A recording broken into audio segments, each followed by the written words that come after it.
తుఫాను తలొంచి చూసే తొలి నిప్పు కణం అతడే कैसा हराया।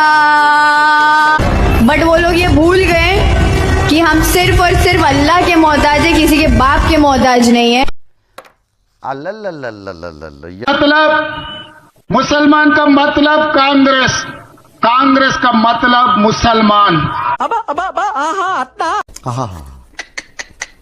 ನಿಮ್ಮ ಅಪ್ಪ ಅಮ್ಮ ನಿನ್ನದು ಏನು ಅಂತ ಹುಟ್ಟಿಸ್ಬಿಟ್ರು. ಹಾಂ, ಅದೇನು ಮುಹೂರ್ತ ನೋಡಬೇಕು, ನಿನ್ನ ಹುಟ್ಟಿಸಿದ ಮುಹೂರ್ತನ. ಅಣ್ಣ ಇನ್ನು ಇನ್ನು ಇನ್ನು ಏನೋ ಬೇಕಣ್ಣ.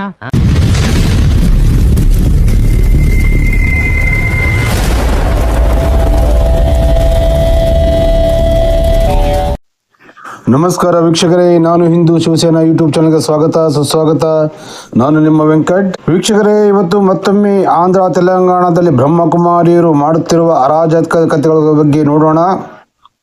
ನಮ್ಮ ಹಿಂದೂ ಜನಶಕ್ತಿ ಯೂಟ್ಯೂಬ್ ಚಾನಲ್ನ ಸಂಸ್ಥಾಪಕರಾದಂಥ ಲಲಿತ್ ಕುಮಾರ್ ಅವರು ವಿವರಣೆ ನೀಡ್ತಾ ಇದ್ದಾರೆ. ಅದನ್ನು ನಾನು ಕನ್ನಡದಲ್ಲಿ ಅನುವಾದ ಮಾಡ್ತೇನೆ. ವೀಕ್ಷಕರೇ, ಚೆನ್ನಾಗಿ ಕೇಳಿ. ಹಾಗೂ ಈ ಬ್ರಹ್ಮಕುಮಾರಿಯರನ್ನು ನಂಬಬೇಡಿ. ಇವರು ಎಲ್ಲ ಹಿಂದೂ ಸನಾತನ ಧರ್ಮವನ್ನು ನಾಶ ಮಾಡಲು ಬಂದಿರತಕ್ಕಂಥ ಕಲಿಯುಗದ ಮತ್ತೊಂದು ಕಲಿಪುರುಷನ ಮತ. ಸೊ ವೀಕ್ಷಕರೇ, ನೋಡೋಣ ಅಣ್ಣವ್ರು ಏನು ಹೇಳ್ತಾ ಇದ್ದಾರೆ. ವೀಕ್ಷಕರಲ್ಲಿ ನಮ್ಮ ಹಿಂದೂ ಬಂಧುಗಳಲ್ಲಿ ಮುಖ್ಯವಾದ ವಿಜ್ಞಪ್ತಿ, ನಮ್ಮ ವಿಡಿಯೋ ನೋಡಿದ ತಕ್ಷಣವೇ ದಯವಿಟ್ಟು ಲೈಕ್ ಮಾಡಿ, ಸಬ್ಸ್ಕ್ರೈಬ್ ಮಾಡಿಕೊಳ್ಳಿ, ಹಾಗೂ ಯಾವುದೋ ಒಂದು ಕಾಮೆಂಟ್ ಮಾಡಿ. ಯಾಕಂದರೆ ನಮ್ಮ ವಿಡಿಯೋಗಳಿಗೆ, ನಮ್ಮ ಹಿಂದೂಗಳಿಗೆ ಜ್ಞಾನ ಹೋಗಲಾರದೇ ಇರಲಿ ಅಂತೇಳಿ ನಾವು ಹೇಳುತ್ತಿರುವ ಜ್ಞಾನವನ್ನು ತಡೆಯಲು ನಮ್ಮ ಚಾನಲ್ಗೆ ರಿಪೋರ್ಟ್ಗಳು ಹೊಡಿತಾ ಇದ್ದಾರೆ.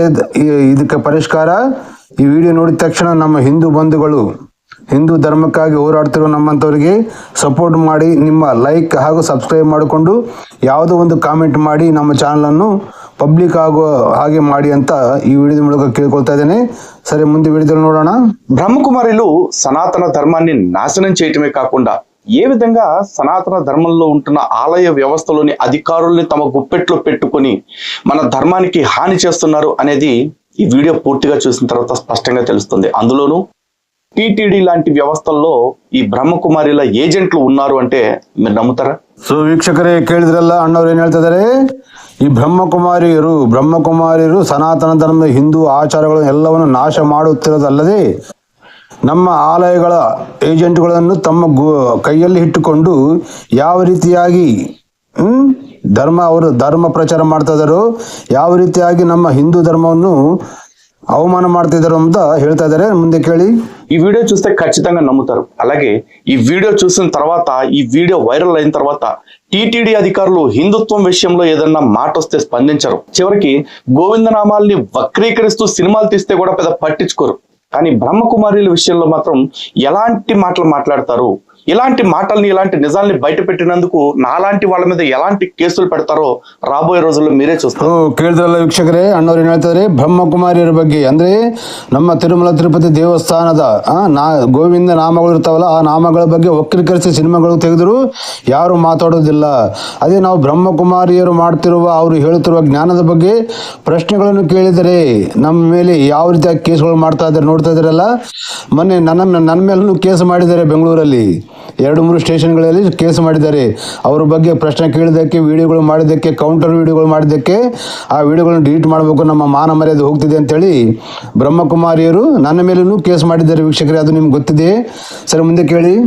విషయానికి వస్తే తిరుమల తిరుపతి దేవస్థానానికి అనేక చోట్ల కళ్యాణ మండపాలు ఉన్నాయి. ఆ కళ్యాణ మండపాల్లో ఎన్నో హిందూ ధార్మిక కార్యక్రమాలు జరపాలని, లేదా హిందువులకి ఉపయోగపడేలాగా వాళ్ళకి వివాహాలు లేకపోతే వేడుకలు జరుపుకోవటానికి, అద్దెలకి ఇవ్వటానికి వాటిని వినియోగిస్తుంటారు. కానీ విచిత్రంగా ఈ మధ్య బ్రహ్మకుమారి సంస్థ వాళ్ళు ఒక కార్యక్రమం జరుపుకోవటానికి ఈ కళ్యాణ మండపాన్ని ఉచితంగా ఇచ్చారు. ಕೇಳಿದ್ರಲ್ಲ ವೀಕ್ಷಕರೇ, ತಿರುಮಲ ತಿರುಪತಿ ದೇವಸ್ಥಾನದಲ್ಲಿ ಅನೇಕ ಕಲ್ಯಾಣ ಮಂಟಪಗಳಿವೆ.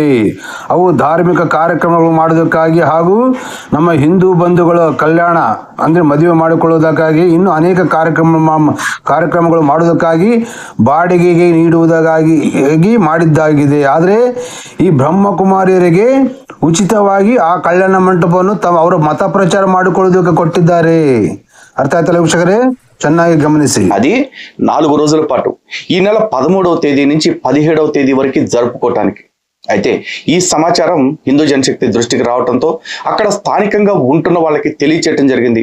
అక్కడ ఉంటున్న హిందూ నాయకులు కొంతమంది దీని మీద స్పందించి ఫిర్యాదులు చేసి దాన్ని ఎలాగోలా అడ్డుకున్నారు. ఇప్పుడు ఆ కథ ఏంటి, దీని వెనకాల మొత్తం చక్రం తిప్పుతున్న ఆ అధికారి ఎవరు అనేది మీకు చూపిస్తాను. దయచేసి ఒక్కసారి ఈ కరపత్రాన్ని చూడండి. చూస్తున్నారు కదా, 12 జ్యోతిర్లింగములు మరియు సహస్రలింగ దివ్య దర్శనం, స్థలము టిటిడి కళ్యాణ మండపం, నాగలాపురం. నిర్వాహకులు ఎవరు ఇక్కడ? ప్రజాపిత బ్రహ్మకుమారి ఈశ్వరీయ విశ్వవిద్యాలయం. ప్రతిరోజు ఉదయం 8 గంటల నుండి రాత్రి 8 గంటల వరకు. చూశారు కదా, వాళ్ళు పర్మిషన్ తీసుకుంది ఎక్కడ? నాగలాపురంలోని శ్రీ వేదనారాయణ స్వామివారి దేవస్థానానికి ఎదురుగా ఉన్న టిటిడి కళ్యాణ మండపంలో 12 జ్యోతిర్లింగముల యొక్క ప్రదర్శనాన్ని పెట్టారు. ಕೇಳಿದ್ರಲ್ಲ ವೀಕ್ಷಕರೇ, ಈ ಬ್ರಹ್ಮಕುಮಾರಿಯರು ನಾಗಲಾಪುರಂ ಆಲಯದಲ್ಲಿ ಇವರು ಪರ್ಮಿಷನ್ ತಗೊಂಡಿದ್ದಾರೆ. ಹಾಗೂ ಏನಂತ ಇಟ್ಟಿದ್ದಾರೆ, 12 ಜ್ಯೋತಿರ್ಲಿಂಗ ಹಾಗೂ ಸಹಸ್ರ ಜ್ಯೋತಿರ್ಲಿಂಗ ದರ್ಶನ ಅಂತೇಳಿ ಇಟ್ಟು ಕೆಳಗೆ ಏನವರು ಸಂಸ್ಥಾಪಕರು ಪ್ರಜಾಪಿತ ಬ್ರಹ್ಮಕುಮಾರಿ ಈಶ್ವರೀಯ ವಿಶ್ವವಿದ್ಯಾಲಯ ಅಂತ ಇಟ್ಟಿದ್ದಾರೆ. ವೀಕ್ಷಕರೇ ಗಮನಿಸಿ ಚೆನ್ನಾಗಿ, ಈ ಬ್ರಹ್ಮಕುಮಾರಿ ಪ್ರಜಾಪಿತ ಯಾರು? ಈ ದಾದಾ ಲೇಖರಾಜ ಇದಾನಲ್ಲ, ಈ ಬ್ರಹ್ಮಕುಮಾರಿ ಸಂಸ್ಥಾಪಕ, ಅವನಿಗೆ ಪ್ರಜಾಪಿತ ಅಂತ ಹೇಳ್ತಾರೆ. ವೀಕ್ಷಕರೇ ಚೆನ್ನಾಗಿ ಗಮನಿಸಿ, ಹಿಂದೂಗಳೇ, ದೇಶದ ಬಂಧುಗಳೇ, ಪ್ರಜಾಪಿತ ಅಂದ್ರೆ ಏನು? ಪ್ರಜೆಗಳಿಗೆಲ್ಲ ಪಿತ ಅವನು, ಹೌದಾ? ಇದು ತಪ್ಪಲ್ವಾ ಇದು ಇಡೋದು? ಅವ್ರಿಗೆ ಮನಸ್ಸಿಗೆ ಬಂದಾಗಿ ಇಡ್ತಾರೆ ಹೆಸರು. ನಮ್ಮ ಪಿತ ನಮ್ಮಲ್ಲಿ ಇದ್ದಾನೆ, ನಾವು ಪ್ರಜೆಗಳೇ, ಹೌದಲ್ವ? ಎಲ್ಲರೂ ಪ್ರಜೆಗಳಿಗೆ ಪಿತ ಹೆಂಗಾಗ್ತಾನ್ರಿ ಅವನು? ಬ್ರಹ್ಮಕುಮಾರಿಯನ್ನು ಹುಟ್ಟಿಸ್ಯಾನ ಅವನು, ಬ್ರಹ್ಮಕುಮಾರಿ ಪಿತ ಅಂತ ಇಟ್ಕೋಬೇಕು, ಹೌದಲ್ವಾ? ಪ್ರಜೆಗಳಿಗೆಲ್ಲ ಪಿತ ಮಾಡಿದ್ರೆ ಇವಾಗ ನಮ್ಮಲ್ಲಿ ಎಲ್ಲ ರಾಜ್ಯಾಂಗ ಇದೆ, ಪೊಲೀಸ್ ವ್ಯವಸ್ಥೆ ಇದೆ, ಎಲ್ಲರಿಗೂ ಪಿತ ಆಗ್ತಾನ ಅವನು, ಹೌದಲ್ವಾ? ತಪ್ಪಲ್ವಾ ಇದು? ಪ್ರಜಾಪಿತ ಅಂದ್ರೆ ಏನು? ಪ್ರಜೆಗಳಿಗೆ ಪಿತ ಅಂತ ಅರ್ಥ ಬರ್ತದೆ. ಹೆಂಗಿಡ್ತಾರೆ ಅವ್ರ ಹೆಸರು? ಅದನ್ನ ಬ್ರಹ್ಮಕುಮಾರಿ ಪಿತ ಅಂತ ಇಟ್ಕೊಳ್ಳಿ, ನಮ್ಗೆ ಅಭ್ಯಂತರ ಇಲ್ಲ. ಪ್ರಜೆಗಳಿಗೆಲ್ಲ ಪಿತ ಹೆಂಗೆ ಮಾಡ್ತಾರೆ? ಅವನು ಯಾವನ್ ಹುಟ್ಟಿದಾನೋ, ಎಲ್ಲಿ ಹುಟ್ಟಿದಾನೋ, ಹೆಂಗ್ ಹುಟ್ಟಿದಾನೋ ಗೊತ್ತಿಲ್ಲ. ನಮ್ಮ ಪಿತ ನಮ್ಮ ತಂದೆ ನಮ್ಗೆ ಗೊತ್ತಿದೆ, ಹೌದಾ? ನಿಮ್ಮ ತಂದೆ ನಿಮಗೆ ಗೊತ್ತಿದೆ, ನಿಮ್ಮ ತಂದೆ ನಿಮಗಿರ್ತಾರ, ನಿಮ್ಮ ಪಿತ ನಿಮ್ಗೆ ಆಗ್ತಾನ. ಯಾವನ್ಗೂ ಹುಟ್ಟಿದಂತಂದು ಪ್ರಜೆಗಳ ಪಿತ ಮಾಡ್ತಾರೆ ಇವರು. ಅಂದ್ರೆ ಯಾರು ಕೇಳೋರಿಲ್ಲ, ಯಾರು ಹೇಳೋರಿಲ್ಲ ಅಂತ ಅರ್ಥ ಆಯ್ತಲ್ಲ ನಮ್ಮ ಭಾರತ ದೇಶದಲ್ಲಿ. ಯಾರು ಇಷ್ಟ ಬಂದಂಗೆ ಏನೋ ಮಾಡ್ಕೋಬಹುದು. ನಮ್ಮ ಸಾಧು ಗುರುಗಳು ಸಂತಗಳು ಪ್ರವಚನಕಾರರು ಮತ್ತೆ ಎಲ್ಲಿಗೂ ಮಲ್ಕೊಂಡರೋ ಏನು ಹೋಳಿಗೆ ತುಪ್ಪ ಉಣ್ಕೊಂತ, ಹೌದಲ್ಲ ವೀಕ್ಷಕರೇ? ಮತ್ತೇನು ಹೇಳ್ತಾರೆ ಇವರು? ಈಶ್ವರೀಯ ವಿಶ್ವವಿದ್ಯಾಲಯ ಅಂತೆ.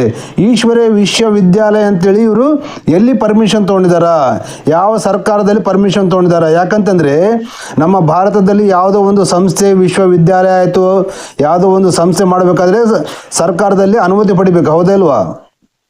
ಮತ್ತು ಇವಾಗ ನಮ್ಮ ಭಾರತ ದೇಶದಲ್ಲಿ ಒಂದು ಸಂಸ್ಥೆ ಮಾಡಬೇಕಾದ್ರೆ ಅದು ನಮ್ಮ ಭಾರತ ದೇಶಕ್ಕೆ ಸಂಬಂಧಪಟ್ಟದ್ದಕ್ಕೆ ಮಾತ್ರ ಇದ್ರೆ ಮಾತ್ರ ನಮ್ಮ ಭಾರತ ಸರ್ಕಾರಕ್ಕೆ ಅದಕ್ಕೆ ಪರ್ಮಿಷನ್ ಕೊಡಲು ಅವಕಾಶ ಇರುತ್ತೆ, ಹೌದಾ? ಇವ್ರು ಏನು ಇಟ್ಕೊಳ್ತಾರೆ? ಈಶ್ವರೀಯ ವಿಶ್ವವಿದ್ಯಾಲಯ.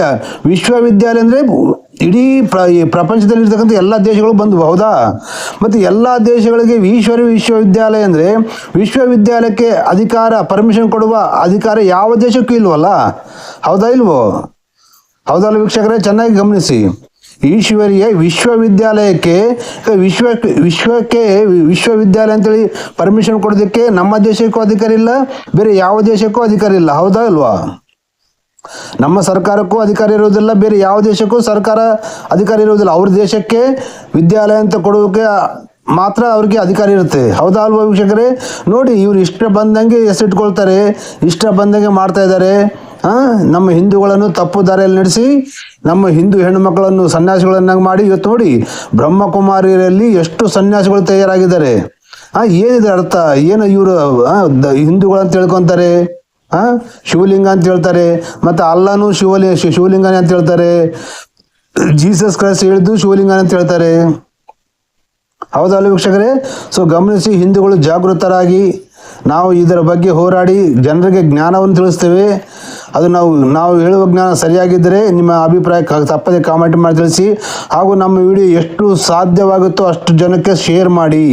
ಯಾಕಂದರೆ ನಮ್ಮಂಥ ವಿಡಿಯೋಗಳು ಪಬ್ಲಿಕ್ನಲ್ಲಿ ಹೋಗಬಾರ್ದು ಅಂತೇಳಿ ಈ ಬ್ರಹ್ಮಕುಮಾರಿಯರೇ ಆಯಿತು, ಇನ್ನು ಉಳಿದವರೇ ಆಯಿತು ನಮ್ಮ ಚಾನಲ್ಗೆ ರಿಪೋರ್ಟ್ಗಳು ಹೊಡ್ತಾ ಇದ್ದಾರೆ.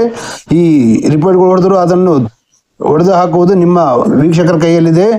ನಮ್ಮ ವಿಡಿಯೋವನ್ನು ಸಾಧ್ಯವಾದಷ್ಟು ಲೈಕ್ ಮಾಡಿ, ಸಬ್ಸ್ಕ್ರೈಬ್ ಮಾಡಿಕೊಳ್ಳಿ, ನಿಮ್ಮ ಬೇಕಿದ್ದವ್ರಿಗೆ ಸಬ್ಸ್ಕ್ರೈಬ್ ಮಾಡಿಕೊಳ್ಳಿ ಅಂತ ಹೇಳಿ. ಹಾಗೂ ನಮ್ಮ ವಿಡಿಯೋನು ಸಾಧ್ಯವಾದಷ್ಟು ಜನರಿಗೆ ಶೇರ್ ಮಾಡಿ, ಯಾಕಂದರೆ ನಾವು ಹೇಳುವ ವಿಷಯಗಳು ಎಲ್ಲರಿಗೂ ಹೋಗಬೇಕಾಗಿ ವಿನಂತಿ. ಸೊ ವೀಕ್ಷಕರೇ, ಮತ್ತೆ ಇವತ್ತಿನ ಇದು ವಿಡಿಯೋ ಆಗಿತ್ತು. ಮತ್ತೆ ಮುಂದಿನ ವಿಡಿಯೋದಲ್ಲಿ ಉಳಿದ ಭಾಗವನ್ನು ನೋಡೋಣ. ಅಲ್ಲಿವರೆಗೂ ನೋಡ್ತಾ ಇರಿ ನಾನು ಹಿಂದೂ ಶಿವಸೇನಾ ಯೂಟ್ಯೂಬ್ ಚಾನಲ್. ನಾನು ನಿಮ್ಮ ವೆಂಕಟ್. ವೀಕ್ಷಕರೇ ಹೇಳಿ, ಜೈ ಹಿಂದ್, ಒಂದೇ ಮಾತರಂ, ಭಾರತ್ ಮಾತಾ ಕಿ ಜೈ.